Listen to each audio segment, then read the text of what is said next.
வணக்கம். இலக்கணம் கற்றால் மட்டுமே மொழி அறிவு முழுமையடையும். இன்றைய தமிழ் வகுப்பில் இலக்கண பகுதியில் தொழிற்பெயர் பற்றி அறிந்து கொள்வோம். உழவர் செய்யும் தொழில் உழுதல். தையல்காரர் செய்யும் தொழில் தைத்தல். ஓவியர் செய்யும் தொழில் வரைதல். பாடகர் செய்யும் தொழில் பாடுதல்.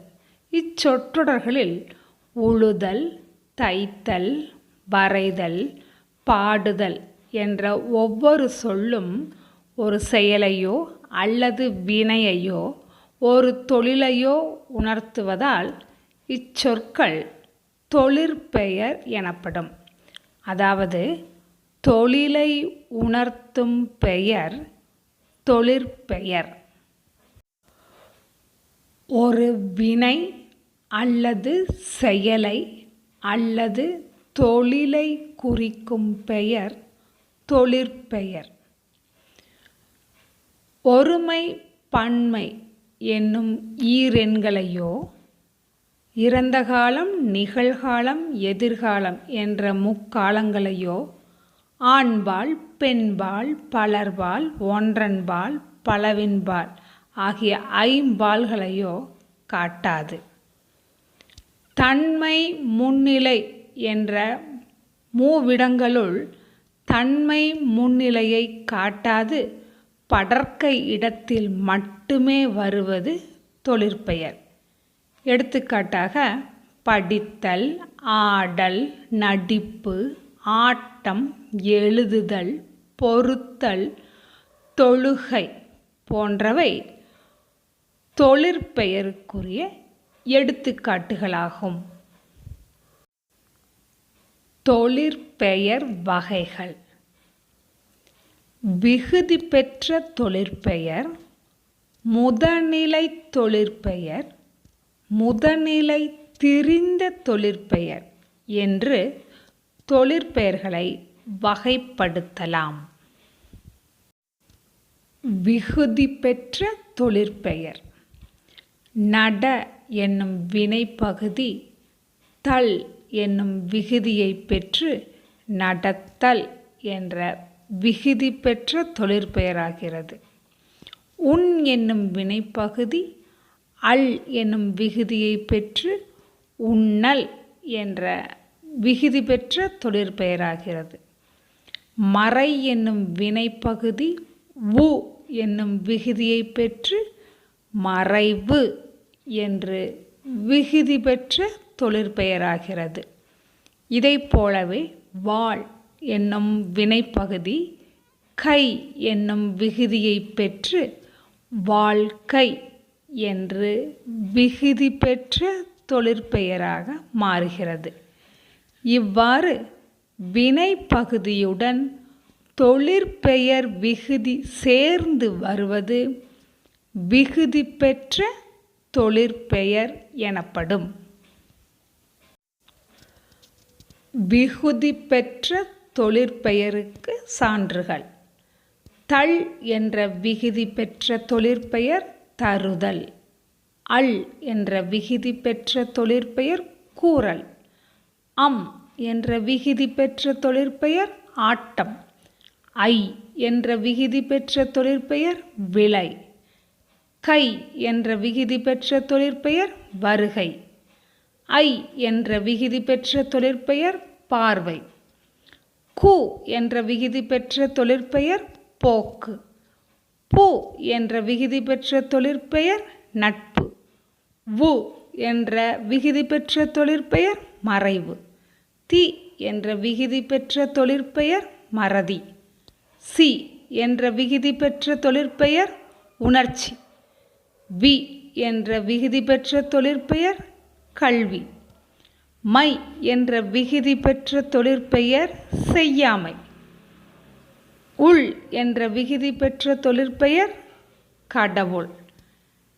இவ்வாறு விகுதி பெற்ற தொழிற்பெயருக்கு சான்றுகளாக அமைகின்றன. முதனிலை தொழிற்பெயர். சோறு கொதி வந்தது.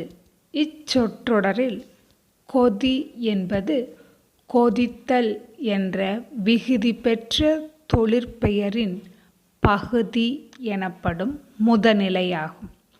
வானில் இடி இடித்தது. இச்சொற்றொடரில் இடி என்பது இடித்தல் என்ற விகுதி பெற்ற தொழிற்பெயரின் பகுதி எனப்படும் முதனிலையாகும். கொதி, இடி என்பவை முதனிலை தொழிற்பெயருக்கு சான்றுகள். செல்லமாக ஓர் அடி அடித்தான். அறிஞர் அண்ணா தம் பேச்சால் புகழ் பெற்றார். இச்சொற்றொடர்களில் அடி, புகழ் என்ற சொற்கள் விகுதி பெறாமல் தம் பொருளை உணர்த்துகின்றன. முதனிலை தொழிற்பெயர். வினை சொற்களின் பகுதி முதனிலை. அதாவது சுடுதல் என்னும் வினைச்சொல்லின் பகுதியாகிய முதனிலை சுடு. முதனிலை ஏவல் ஒருமை வினையாக அமையும். முதனிலை எவ்வகை மாற்றமும் பெறாமல் தொழிற்பெயராக அமைவது முதனிலை தொழிற்பெயர். சுடுதல், கெடுதல், தட்டுதல், உரைத்தல், அடித்தல் என்ற தொழிற்பெயர்களின் பகுதியாக விளங்கும் சுடு, கெடு, தட்டு, உரை, அடி போன்றவை முதனிலையாக உள்ளதால் இவை முதனிலை தொழிற்பெயருக்கு சான்றுகளாக அமைகின்றன. முதனிலை திரிந்த தொழிற்பெயர்.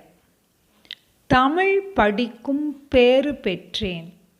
உணவின் சூடு குறையவில்லை. கெடுவான் கேடு நினைப்பான். இத்தொடர்களில் பேறு, சூடு, கேடு ஆகிய சொற்களை கவனியுங்கள். பெரு, சுடு, கெடு என்னும் பகுதிகளின் முதலெழுத்து நீண்டு பேறு, சூடு, கேடு என திரிந்து தொழிற்பெயர்களாக மாறியுள்ளன. இவ்வாறு தொழிற்பெயரின் பகுதியாக விளங்கும் முதனிலை திரிவதால் உருவாகும் தொழிற்பெயர் முதனிலை திரிந்த தொழிற்பெயர் எனப்படும்.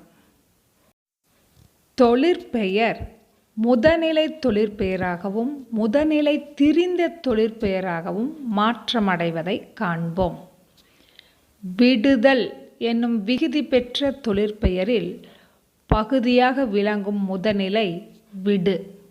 ஆகவே இதனை முதனிலை தொழிற்பெயர் என்கிறோம். வி என்னும் குறில் நீண்டு திரிந்து மாற்றம் பெற்று வீடு என முதனிலை திரிந்த தொழிற்பெயராக மாறுகிறது. இதனைப் போலவே மின்னுதல் என்னும் விகுதி பெற்ற தொழிற்பெயர் மின் என்னும் முதனிலை தொழிற்பெயராகவும் மீன் என்ற முதனிலை திரிந்த தொழிற்பெயராகவும் மாற்றமடைகிறது. கொல்தல் என்னும் விகுதி பெற்ற தொழிற்பெயர் கொள் எனும் முதனிலை தொழிற்பெயராகவும் கோள் எனும் முதனிலை திரிந்த தொழிற்பெயராகவும் மாற்றமடைகிறது. உடன்படுதல் என்னும் விகுதி பெற்ற தொழிற்பெயர் உடன்படு என்னும் முதனிலை தொழிற்பெயராகவும் உடன்பாடு என்ற முதனிலை திரிந்த தொழிற்பெயராகவும் மாற்றமடைகிறது. இதனைப் போலவே உறுதல் என்னும் தொழிற்பெயர் உரு என்னும் முதனிலை தொழிற்பெயராகவும் ஊறு என்று முதனிலை திரிந்த தொழிற்பெயராகவும் மாற்றம் பெறுகிறது.